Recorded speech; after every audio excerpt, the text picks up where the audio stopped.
Joined now by one of those Valdez veterans, marine biologist Riki Ott, who at the time worked in commercial fishing in Alaska. She joins us tonight from Pensacola, Florida. Great thanks for your time tonight. You're welcome. Good evening. You have been traveling the coast since this happened. Can you tell us your experiences and what you're hearing from people there? The experiences mirror across 3 different states now, 4 actually, including Florida. People are getting headaches, sore throats, nausea, dizziness, snuffy noses. These are people, these are surfers, these are turtle watch volunteers, these are the spill response workers, identical across 4 states. And we have BP still maintaining that these people do not need respirators, either on their cleanup or in the communities. That's one thing. Another thing is that the people, especially the turtle watch volunteers, who walk the beaches consistently every morning at 6 a.m., they're saying the carcasses are disappearing. People who walk the beaches at night, they've seen little baby dolphins wash up dead, flashlights, people descend out of nowhere, carcass gone in 15 minutes. There's reports from offshore of massive kills on the barrier islands from fishermen who have been working on the spill response.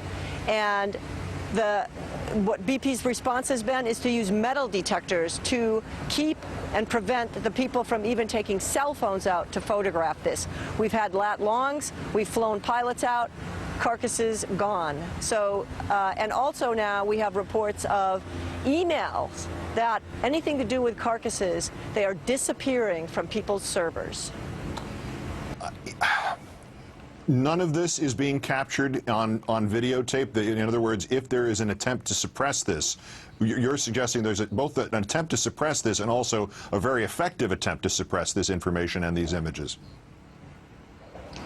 Absolutely. Images are evidence. Carcasses are evidence. These were under lock and key. Exxon Valdez, NOAA did the collection, a federal agency. And here what we see are people. I've been able to get some pictures of BP raking up bird carcasses, separating heads from bodies. Supposedly, NOAA is saying, oh, these carcasses are all going to be autopsied so we can determine cause of death. You're not going to autopsy a carcass where the head is removed from the body.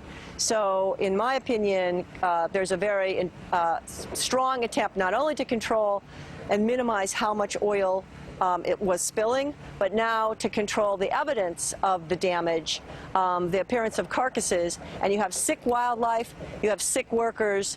It's the oil that's making this problem. We need Obama to stand up and order respirators on all the response workers now to avert a human tragedy. On the premise that all this is being done, and you're certain this is the things that you have seen are being done by BP and not by NOAA at BP's instructions or local police at BP's instructions, whichever the formula is, what is the evidence that you can present to support your claim? I put several photographs on Huffington Post of literally a bird's head and a rake and the head being separated. I can get pictures of the raked beaches in the morning from the Turtle Watch volunteers. I'm also going to ask people to start taking pictures of their skin rashes and blisters. This is coming in from surfers now and from the Turtle Watch volunteers as well as the workers.